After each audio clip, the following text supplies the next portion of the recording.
Alors que le Togo est célébré comme leader africain des réformes économiques par la Banque mondiale, le président du mouvement Lumière pour le développement dans la paix, LDP, Uruakpo Tchaniaou, dénonce une réalité bien plus sombre. Dans une publication percutante, il s'interroge sur l'impact concret de ces réformes sur la vie des Togolais, mettant en lumière une économie aux mains des multinationales, une pauvreté endémique et une gouvernance défaillante. Le contraste entre les classements internationaux et la souffrance quotidienne du peuple apparaît criant. Voici l'intégralité de Société Anonyme publication ci-dessous. Le 07 octobre dernier, la ministre secrétaire générale de la présidence a informé l'opinion nationale et internationale concernant le premier rapport de Business Oriadi de la Banque mondiale. Selon cette organisation, sur la base d'un certain nombre de critères, le Togo est classé premier pays les plus réformateurs en matière du climat des affaires en Afrique et dans le monde.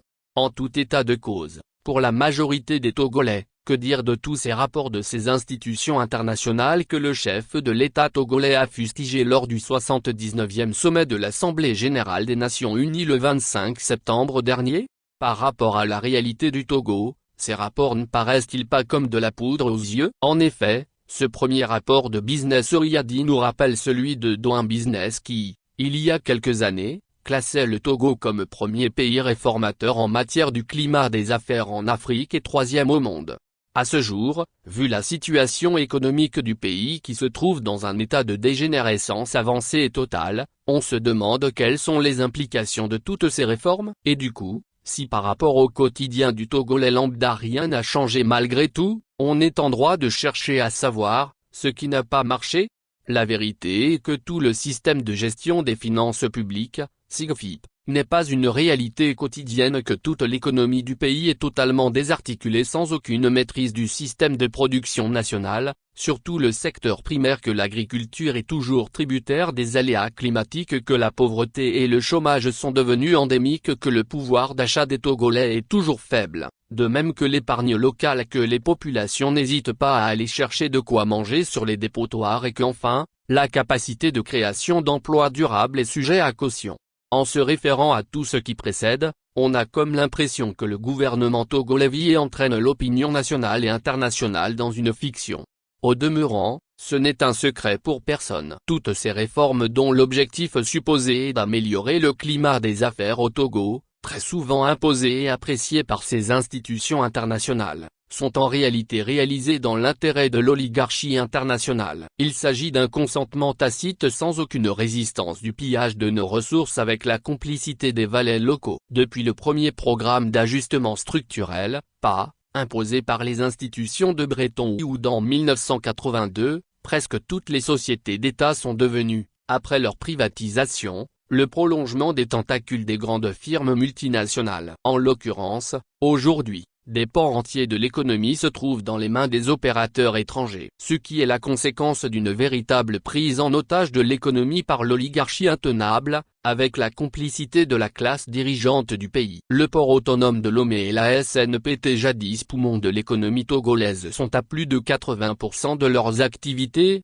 sous le contrôle des sociétés étrangères, avec toute la manutention et la gestion du troisième quai par Bolloré Africa Logistique pour la première et les Israéliens pour la seconde. La NSCT et toute une partie de l'industrie minière sont aux mains des Indiens et d'autres étrangers, avec seulement une prise de participation de l'État d'à peine 10% de leur capital social. On note aussi que tout le système de télécommunication du pays est géré par des étrangers. Quel paradoxe! En réalité, toutes ces réformes ont eu pour effet d'étouffer l'entrepreneuriat local et d'imposer une forme de libéralisme frénétique, avec une concurrence pure et dure pour les PMIP menaçantes laissées à elles-mêmes sans aucune protection. Aussi, depuis plus de 15 ans que ces réformes ont-elles été initiées, le Togo n'a pu fabriquer une classe moyenne et même former ne serait-ce qu'une dizaine de capitaines d'entreprise pour un développement autocentré. Aujourd'hui, presque tout le système bancaire est hors contrôlé et toute la logique de la production nationale n'est qu'au service de l'intérêt de l'oligarchie internationale. À voir ce qui se passe dans les pays voisins, surtout sur le plan de la formation du capital fixe, les infrastructures économiques, et l'émergence de l'entrepreneuriat national, on peut se convaincre que le Togo n'a pas progressé. Ce qui pousse à dire que certains rapports des institutions internationales sont plutôt tronqués, avec des objectifs qui n'ont rien à voir avec l'intérêt national. Tout ceci est fait pour se payer la tête des Togolais, alors que la situation contraste avec le classement du pays comme premier en matière de réforme du climat des affaires. Ce que le peuple n'est pas en mesure de témoigner, c'est pour cette raison que la satisfaction affichée de la ministre secrétaire générale de la présidence nous intrigue. En effet, l'on se rappelle encore la même satisfaction affichée par le gouvernement togolais le 14 octobre 2010 à l'annonce par le représentant résident de la Banque mondiale au Togo, de l'atteinte par le Togo de l'initiative PT avec comme avantage, la réduction de 80% de sa dette publique extérieure. Ce jour-là, nous avons eu l'audace en notre qualité de députés à l'Assemblée nationale, de poser cette question aux représentants de la Banque mondiale à Lomé. Quel sera l'effet de l'initiative PT sur l'économie nationale? Cette initiative peut-elle avoir une implication directe sur le chargement structurel de l'économie du Togo? Il faut le reconnaître, le problème de l'économie du Togo comme la plupart des pays africains est d'ordre structurel, une économie totalement extravertie. Aussi surprenant que cela puisse paraître, le représentant de la Banque mondiale nous a répondu en disant que, le seul avantage du Togo, c'est d'avoir plus de facilité à s'endetter de nouveau. Nous avons apprécié sa franchise car, nous étions convaincus depuis lors que les solutions proposées par les institutions de Bretton Woods ont toujours été des solutions conjoncturelles, alors que le problème de nos économies est d'ordre structurel.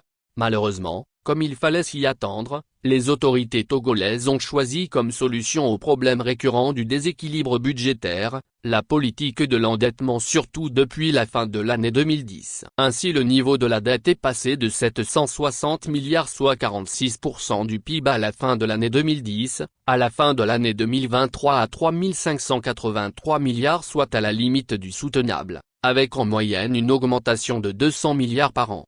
Nous sommes convaincus que cette trouvaille proposée sous le vocable ronflant de réforme du climat des affaires, n'est rien d'autre qu'un instrument à l'origine, pour faire la promotion des entreprises étrangères, en leur accordant tous les avantages possibles. Ce qui a conduit, sans que des mesures d'incitation et d'accompagnement ne soient prises pour l'entrepreneuriat national, à l'étouffement des initiatives locales en vue de la mise en place de PMI/PME locales. Ces mesures d'initiation et d'accompagnement des PMI/PME surtout dans le secteur de l'agroalimentaire. Ce qui devrait permettre, sur la base des avantages comparatifs des potentialités de productivité économique des différentes régions du pays, promouvoir les entreprises locales au lieu de les laisser désormais soumises à la rude concurrence étrangère sans aucune protection. Ce qui est plus énigmatique, c'est que ces entreprises étrangères sont devenues des maîtres chanteurs et ne se sentent pas obligées de se soumettre à leur assujettissement fiscal. La preuve, le dernier rapport de la Cour des comptes sur l'exécution de la loi des finances exercice 2022 relève des bizarreries dans les dividendes versés, surtout les sociétés pétrolières et autres points. Il ne s'agit là que du reflet de la mauvaise gouvernance caractérisée par un manque de rigueur dans la gestion des finances publiques sur fond de corruption. Ce qui favorise non seulement la fraude mais aussi l'évasion fiscale qui sont monnaie courante et qui n'ont jamais été sanctionnées dans notre pays. Quand des entreprises refusent délibérément de verser des dividendes à l'État sur plusieurs années et que ce pays est classé meilleur réformateur du climat des affaires dans le monde par l'oligarchie internationale, il faut se poser la question si les dirigeants de ce pays ne sont pas victimes de leur propre turpitude. En effet, ces différents rapports et propositions bien structurés, bien organisés, à la limite imposés et intégrés aux politiques publiques, ont conduit à la banalisation du cynisme de la dette. Ils sont à la base du maintien du cercle vicieux de la pauvreté à cause de la privatisation non maîtrisée des services publics. Ces réformes ont contribué à la perte de l'autorité de l'État, la banalisation du chômage et de la dignité de l'homme qui n'est plus au centre de toutes les préoccupations. Il devient impérieux de revoir le code des investissements et surtout la loi portant sur la zone franche, pour remédier à tous ces manquements et faire une place à la promotion de l'expertise et de l'entrepreneuriat national pour un développement intégré à la politique de la décentralisation et aux collectivités locales. C'est le prix à payer afin de remettre l'homme au centre de toutes les politiques publiques de l'État. Ainsi, nous interpellons nos gouvernants à méditer sur cette formule d'un ancien homme d'État africain. Si par vos actions, vous êtes applaudi par l'Occident, c'est que vous êtes en train de trahir votre peuple. Uroake Pochaniaou, président du mouvement Lumière pour le développement dans la paix, LDP,